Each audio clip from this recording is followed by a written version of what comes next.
क्या मोहन आम खाता है।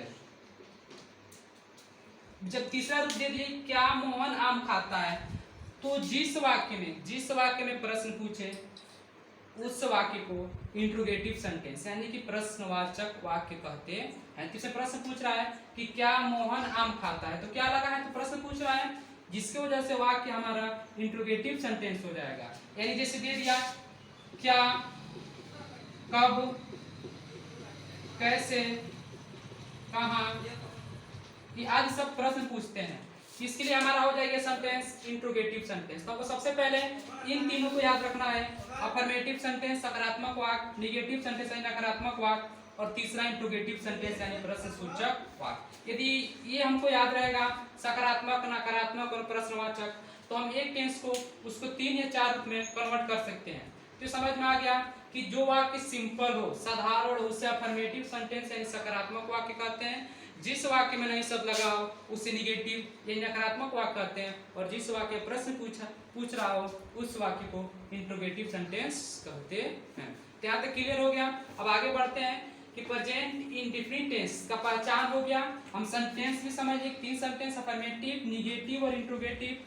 अब इसके आगे जो स्टेप आता है यानी कि प्रेजेंट इंडेफिनिट पहचान लें कि ता है, ती है, तो है, आदि शब्द आए तो हमारा प्रेजेंट इंडेफिनिट टेंस होगा।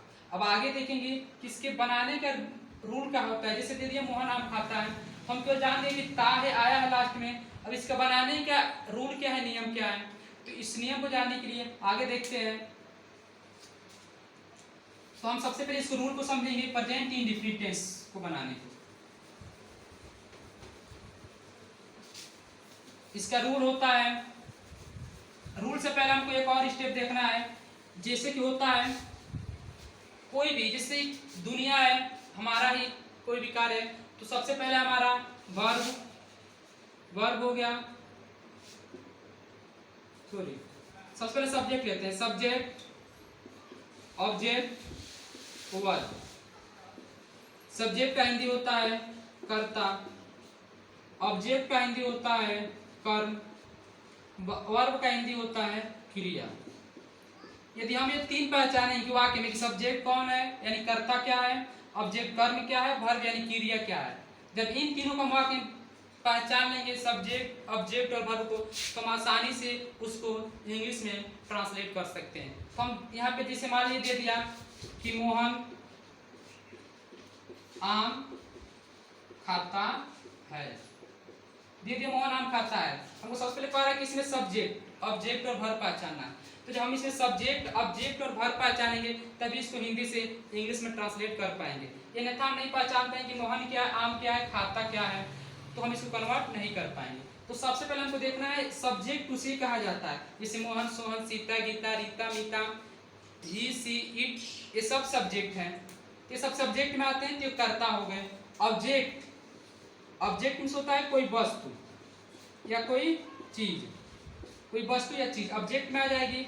वर्ब मीन्स होता है क्रिया यानी कि जो वाक्य में कार्य किया जा रहा हो उसी को बोला जाता है वर्ब। हम देखेंगे इसमें सब्जेक्ट यानी कि इसमें सब्जेक्ट क्या है, मोहन सब्जेक्ट हमारा है, क्योंकि सब्जेक्ट क्यों है, क्योंकि पुरुष का नाम है मोहन, स्त्री का भी नाम होगा तभी वो सब्जेक्ट होगा, वह, यह, इट, ये सब भी सब्जेक्ट है। यहाँ पे मोहन है, किसी सब्जेक्ट हो गया। अब यहाँ हमारा दिया है आम, तो आम क्या है, किसी वस्तु या किसी चीज का नाम है, इसलिए हम इसको कह सकते हैं ये आम हमारा ऑब्जेक्ट है। और इसमें बताया गया है कि वर्ब मीन्स होता है क्रिया जो कार्य कर रहा है, इसमें कार्य क्या किया जा रहा है, खाता, तो हमारा क्या हो जाएगा, खाता वर्ब हो जाएगा। क्लियर इतना, यानी कि subject Mohan, Sohan, Rita, Mita, Gita, he, she, it, ये सब हमारे सब्जेक्ट हो जाएंगे। ऑब्जेक्ट मीन्स होता है वस्तु या कोई चीज, और वर्ब मीन्स होता है क्रिया, क्रिया मीन्स होता है वाक्य में जो कार्य किया जा रहा है उसके बारे में।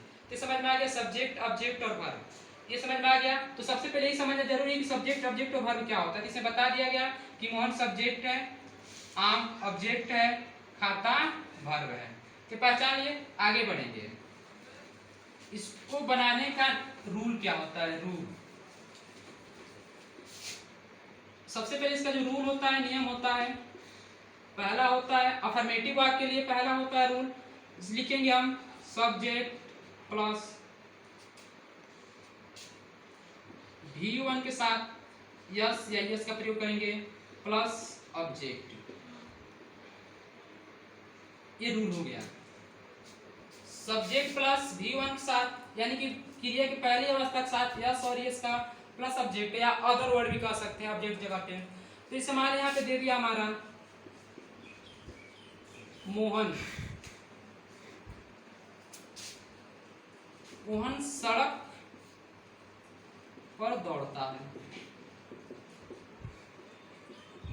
मोहन सड़क पर दौड़ता है।